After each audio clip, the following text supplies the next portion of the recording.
Detective Sarah Morgan surveyed the dimly lit alleyway, a stark contrast to the bustling city beyond. The scene was grim.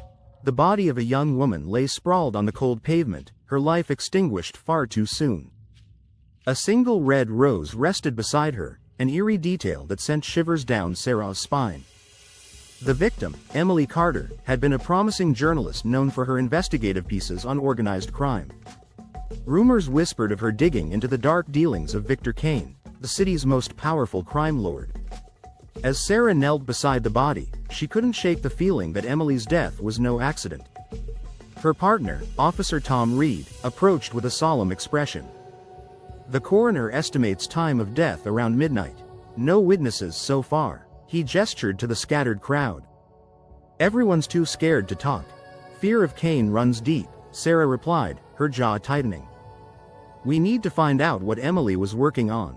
She must have uncovered something big. Back at the precinct, Sarah pored over Emily's articles and notes. One piece stood out, an upcoming shipment at the docks, linked to Kane's operation. It was a risky lead, but Sarah felt it was their best chance to find the truth. As night fell, they set up a stakeout at the docks, the air thick with tension and the smell of salt water. They hid behind a stack of crates, their breath visible in the cold night air. Hours passed, and just when fatigue began to set in, headlights pierced the darkness. A truck pulled in, men unloading crates with practiced ease. Get ready, Sarah whispered, adrenaline surging. They watched as the men worked, tension crackling in the air. Suddenly, one of the men turned, and Sarah's heart raced. It was Kane's right-hand man, a thug named Leo. She signaled to Tom, and they moved in, the element of surprise on their side. The confrontation was explosive. Gunfire erupted, the night filled with shouts and the sound of bullets ricocheting off metal. Sarah ducked behind a crate, her mind racing. They needed to subdue Leo without escalating the situation further. In the chaos, Sarah spotted a figure darting towards the shadows. Without thinking, she sprinted after him, determined not to let him escape.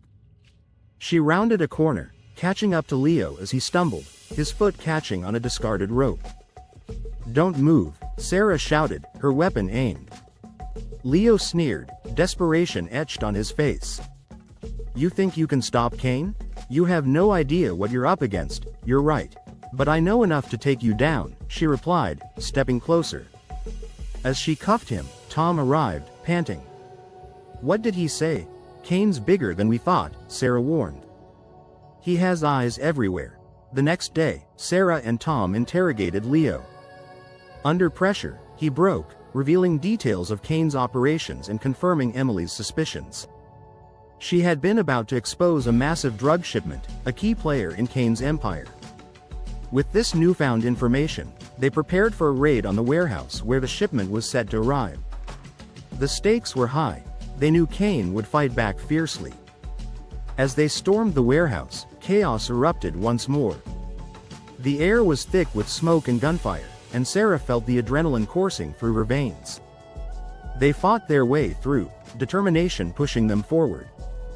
Finally, they cornered Kane in a back office, the man exuding an aura of menace. You think you can just take me down? He spat, desperation mingling with anger. Sarah stood her ground, weapon aimed. This ends now. In a dramatic standoff, they arrested him, bringing an end to his reign of terror. As the sun rose, Sarah felt a mix of relief and sadness. Emily's story had been avenged, but the fight against crime was far from over. With renewed purpose, Sarah vowed to continue the battle, knowing that as long as there were shadows, she would be there to confront them.